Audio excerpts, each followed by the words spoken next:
In May 1940, a dense fog blanketed the Ardennes forest. Amid the ghostly silence, the roar of war machines tore through the air. Columns of panzer tanks crept forward, like steel phantoms, pushing deep into French territory. Blitzkrieg, the lightning war, began with speed and audacity. It stunned all of Europe. The Allies were completely caught off guard. Fortified borders collapsed in just days, and France stood on the brink of total defeat. But behind that sharp strategy, an iron discipline lay a secret unprecedented in the history of warfare. A small pharmaceutical product, manufactured in the form of tablets, called Pervitin.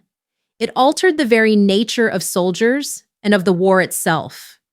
And when its effects faded, all that remained was exhaustion, and a society fractured to its core. How could a pill be legalized and turned into fuel for both the military and civilian life? How could it transform soldiers into soulless machines, make the SS even more ruthless, and turn Hitler into a dependent man, lost in delusions of victory? More importantly, why do modern versions of it still linger today? Not only in daily life, but also in schools, workplaces, and even on the battlefield. This is not just the story of a controversial drug.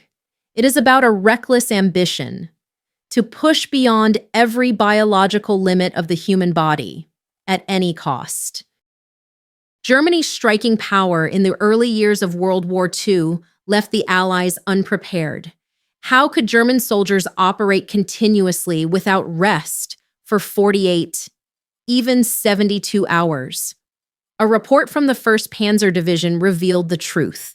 Tank drivers, mechanized troops, and spearhead units functioned like programmed machines.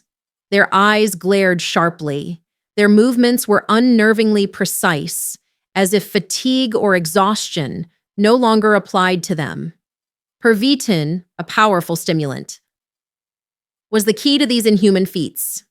In the artillery, gunners were still calculating targets after 60 sleepless hours under relentless bombardment. They maintained a cold, razor-sharp focus, as if time itself did not exist. Infantry marched 80 kilometers through mud and water, yet they still stormed strongholds with seemingly inexplicable strength. A French officer who witnessed it exclaimed, "They no longer looked like soldiers. They looked like phantoms that never grew tired." At the Meuse River, where the campaign reached its peak, German engineers accomplished the impossible. Under a rain of shells and bombs, they built pontoon bridges at breakneck speed. One witness recalled, "They moved as if unaware of danger or explosions. They focused only on each nail, each plank. No fear, no hesitation, as if their instinct for survival had been erased." In the skies, Luftwaffe pilots called this pill the Stuka pill, named after the Ju-87. A Heinkel 111 pilot wrote in his diary, "I am awake, but it feels like a dream. I see myself flying the plane, carrying out missions, yet it is as if I'm watching from a distance." This waking dream state allowed them to fly for dozens of hours, to carry out mission after mission without rest. Pervitin turned Blitzkrieg into an inhuman feat. In just 6 weeks, the German army achieved what 4 years of World War I could not: the defeat of France and the conquest of Western Europe. But behind that victory was not human strength. It was the effect of a chemical substance. Soldiers, engineers, pilots. They did not fight with willpower. They fought with artificial energy, ready to erupt, then collapse. And the cost, like a lurking shadow, would reveal itself in the dark chapters that followed. But the purpose of Pervitin at the front lines and inside the camps was entirely different. For the Wehrmacht, it was a tool to push beyond physical limits, driving tanks for hours on end, marching hundreds of kilometers without rest, sustaining the pace of Blitzkrieg. For the SS in the camps, the drug maintained wakefulness and blurred the final barrier of morality. When combined with opioid painkillers and alcohol, it created a state of being, alert yet detached from emotion, aggressive yet calculating. That state was cold enough to turn inhumane acts into a daily routine. This mixture not only kept SS men awake, but also produced an abnormal psychological state. It allowed them to erupt with aggression, while at the same time retaining bureaucratic coldness, to write reports, organize files, or carry out forced selections. In that condition, inhumane acts were no longer seen as extreme. They became procedures carried out methodically, with precision, at camps such as Auschwitz, Majdanek, and Treblinka. The machinery of imprisonment operated, with the chilling detachment of its enforcers. One SS officer at Majdanek, recorded under the alias Untom, was a prime example. Each day began with Pervitin. During his shift, he drank strong liquor and ended with painkillers. In 1943, during one forced selection, he stood for 14 hours straight. A witness recalled, he only moved his finger to separate them. His eyes gave nothing away, his gestures steady, repeating over and over. It was not only guards or on-duty officers. Even the medical staff inside the camps were drawn in. The chief physician at Auschwitz, Dr. Eduard Wirtz, took part in forced selections. Beforehand, he was injected with a mixture of stimulants and strong painkillers. Witnesses described his eyes as vacant, emotionless, yet his hand waved rhythmically, steadily, directing groups of people into the sealed areas. These selections were not only cruel, but also dangerously arbitrary. At times, young and healthy individuals were sent straight into the sealed sections. Meanwhile, elderly or sick prisoners were kept for grueling forced labor. The fate of the prisoners did not depend on their health. It was dictated by randomness, the influence of drugs, and the cold indifference of the system. In Dachau and Sachsenhausen, Pervitin was used in medical experiments. SS physician Sigmund Rascher conducted hypothermia trials. Prisoners were forced into ice water until their bodies collapsed. They were then injected with a powerful stimulant to observe the reaction. The official goal was to find a method to save German pilots downed at sea, but in reality, the result was the tragic sacrifice of the victims. At Sachsenhausen, prisoners were forced to march for hours every day. They were given a stimulant, Pervitin, to measure the limits of endurance. Heart rate, breathing, and collapse times were meticulously recorded. The data was then sent to command to establish dosage standards for frontline troops. The common point, data from these experiments, was applied directly to the war effort. The suffering of prisoners became medical statistics, and those numbers were sent back to serve the army at the front. When the Allies liberated the camp in 1945, they found not only tragic remains, the bones of the dead, they also uncovered stocks of drugs, medical instruments for injections, and medical records. Many captured SS men showed signs of dependency on these substances, trembling, impaired cognition, and behavioral disturbances. In 1936, Adolf Hitler met Theodor Morell, a doctor little respected by the elite of the time, yet Morell quickly became the man who held control over Hitler's health and his mind. He entered Hitler's life when treating his chronic stomach problems.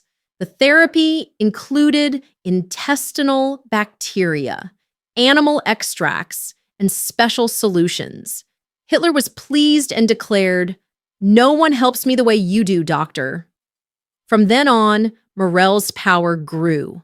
By 1941, medical records show that Hitler was on a complex regimen. Each morning began with a mix of glucose, vitamin B, a stimulant, Pervitin, and hormones.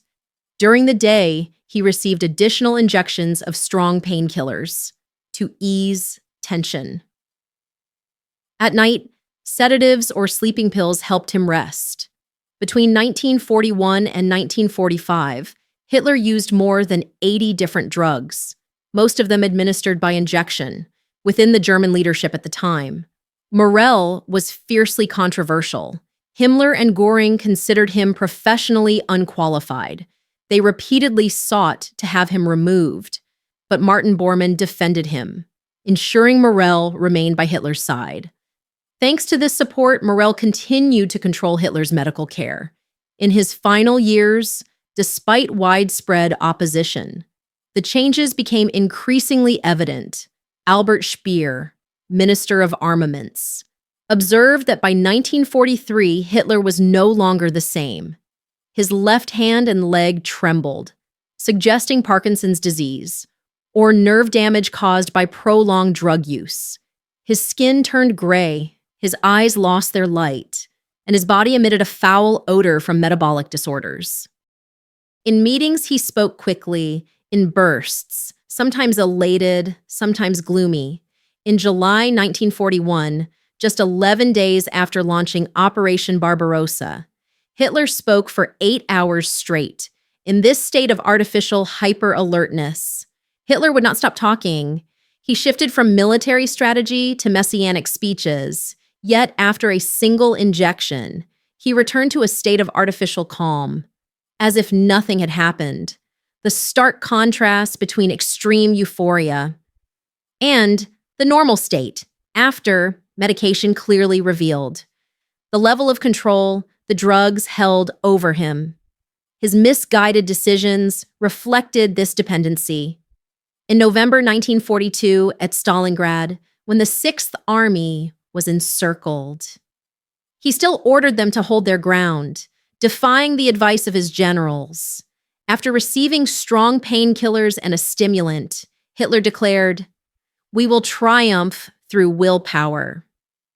The result was the devastating loss of the entire army. In July 1943, at Kursk, Hitler launched Operation Citadel. This came despite intelligence reports on the Red Army's overwhelming strength. One officer recalled that after being injected, Hitler proclaimed, "I feel the moment has come." The disaster at Kursk marked a turning point. By 1944, he created the Volkssturm, a militia made up of those too young or too old to defend Berlin. He placed his hopes on phantom relief armies. That existed only in his imagination. After the defeat at Stalingrad, Hitler's dependence on drugs became increasingly evident. Medical records show the number of daily treatments steadily increased, especially injections of strong painkillers and stimulants. Colleagues noted that after each piece of bad news from the front, Morell was summoned immediately. With just one injection, Hitler shifted from despair to artificial euphoria, a recurring motif: drugs, trembling, wrong decisions. Each dose briefly made Hitler alert, but also pushed him further from reality. From 1944 onward, his memory faltered. He mixed up figures, forgot decisions. He would even interrupt his generals with long tirades about betrayal. In September 1944, Japanese ambassador Hiroshi Oshima reported, Hitler was no longer the man of 1941. His eyes were vacant, his speech fragmented, as if he were living in another reality. On April 21st, 1945, as the Red Army entered Berlin, Hitler dismissed Morell from the bunker. Without his usual injections, he collapsed completely. Trembling, speaking weakly, he drifted between hours of stupor and fits of rage. On April 29th, while reading his political testament, Hitler stopped midway. He forgot the words, then wandered off onto another subject. One day later, Hitler died in the underground bunker, bringing his journey to an end. Witnesses described him as resembling an 80-year-old man rather than a 56-year-old, gaunt, yellow-skinned, teeth decayed, all signs of a body destroyed by drugs. Hitler was not the superhuman of Nazi propaganda. He was a man dependent on chemicals, leading the war through decisions fueled by injections. Theodor Morell, known as the Poisoner of the Reich, had turned Hitler into a prisoner of dependency. Each dose was one step closer to disaster, not only for Hitler, but for Germany itself. In 1944, the German war machine began to crack. Pervitin, once the secret weapon of Blitzkrieg, had become a deadly trap.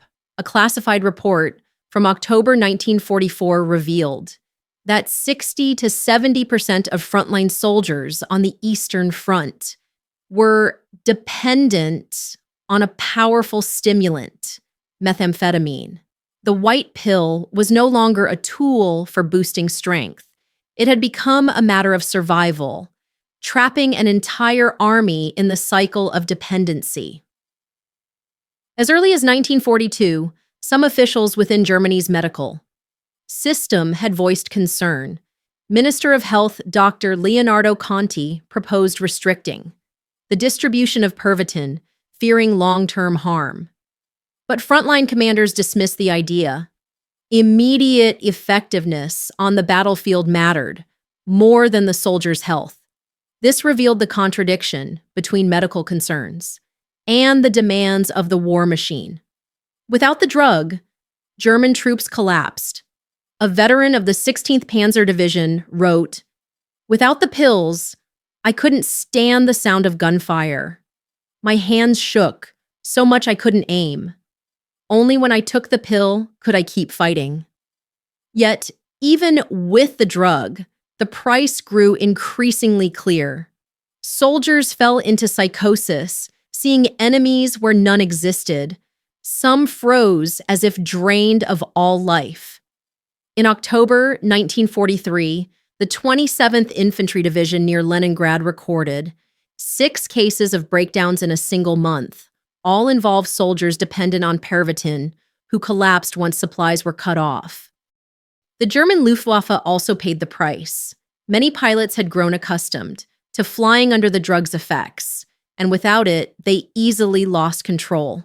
Fighter Wing JG-5 in Norway lost 8 planes in just 3 months of 1944, the result of takeoff and landing accidents. A training pilot recalled, "Many recruits had become used to flying, with the drug from the very beginning of training. When forced to fly without it, they moved like sleepwalkers prone to collisions." These chain accidents revealed how pharmacological influence was eroding the Luftwaffe's capabilities. Historical records noted a new diagnosis: drug-induced brain exhaustion. The term referred to dependency on a powerful stimulant, methamphetamine, accompanied by psychological and neurological disorders. At the Smolensk Field Hospital, a separate ward was established to treat cases of prolonged tremors, seizure disorders, and persistent hallucinations. Psychiatrist Wolfgang Gart wrote, "These soldiers will never return to normal, even if the war ends. Their hearts, though only 20 years old, already bore signs of early overload, hypertrophy, vascular damage, and extensive myocardial scarring." The consequences did not end with the war. After 1945, many surviving German veterans carried, with them drug dependency and psychological disorders. Specialized hospitals in Germany reported large numbers of such cases in the decade following the war. Dependency on Pervitin had spread beyond the battlefield. It had become a toxic legacy in German society. Pervitin, once the key to Blitzkrieg, was now the cause of collapse. Entire units could be rendered inoperative simply by lacking the drug. One company of the 3rd Panzer Grenadier Division lost combat capability after 5 days without it. More than half of the soldiers fell into psychological breakdowns, panic, or deserted their positions. A war machine once thought invincible now crumbled from within. Dr. Otto Ranke, who had once promoted the use of Pervitin, later admitted, "We thought we were making men stronger. In reality, we were destroying them from within. Human biology has its price." This statement became a bitter conclusion, the failure of an attempt to surpass nature through chemicals. In fact, the pill had appeared even before World War II. In 1937, in the laboratories of the Temmler Company in Berlin, chemist Fritz Hauschild synthesized a powerful stimulant, methamphetamine. The product was named Pervitin. Just 1 year later, it was being sold widely. In pharmacies across Germany, almost without prescription, it was promoted as a miracle solution for modern life. Temmler used the slogan, "One pill keeps Germany awake." According to the propaganda of the time, Pervitin was linked with efficiency and strength. It fit perfectly with the Nazi pursuit of pushing human limits. Temmler's advertising campaign spread across society. Women were targeted with Hausfrau Schokolade, chocolate containing the powerful stimulant, methamphetamine. The product promised to turn long days into endless joy. Office workers were reminded that success belongs to those who stay awake. Promotional materials encouraged its use to endure sleepless nights before exams. Factory workers were urged to take Pervitin to prolong their shifts without fatigue. Consumption numbers rose rapidly. In 1938, more than 27 million tablets were sold. By 1939, the figure had reached 35 million. German society had become a community of widespread dependency within a legal framework. The paradox was evident. The Nazi regime preached Aryan purity, banned tobacco, and restricted alcohol for reasons of racial health. Yet at the same time, the authorities tolerated an entire nation dependent on a powerful stimulant, methamphetamine. According to studies sponsored by Temmler and published in medical journals of the time, Pervitin was described as safe and performance-enhancing.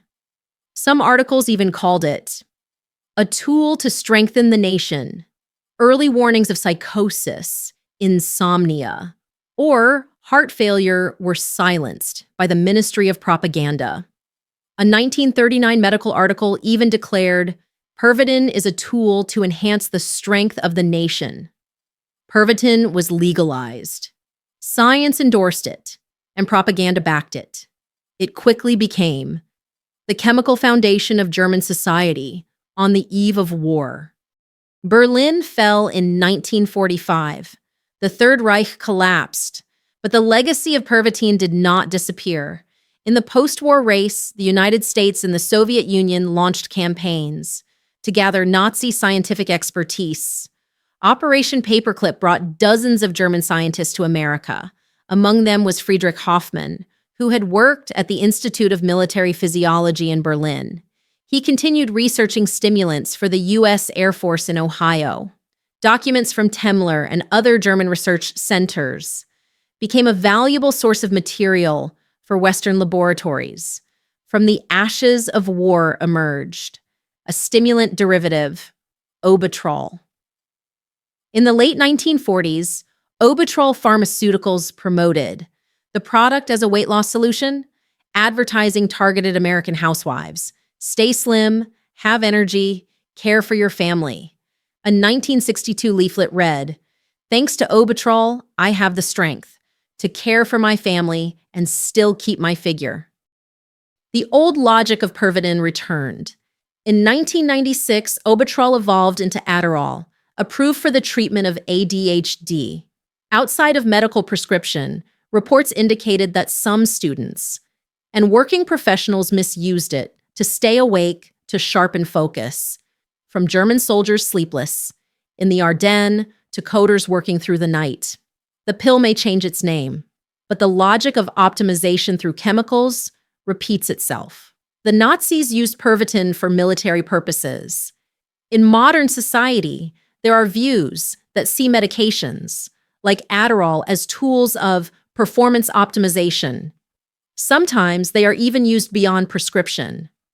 Around 2012, several campus surveys reported a significant percentage of students using such stimulants outside of prescription with the goal of boosting performance. The final question remains, are we truly different, or are we repeating the mindset of optimization through chemicals? Once abused in history, only under a new name, you are watching Case X Channel. Thank you for joining us in revisiting these historical records. If you found this content valuable, consider subscribing so you won't miss the next analysis. See you in the next episode.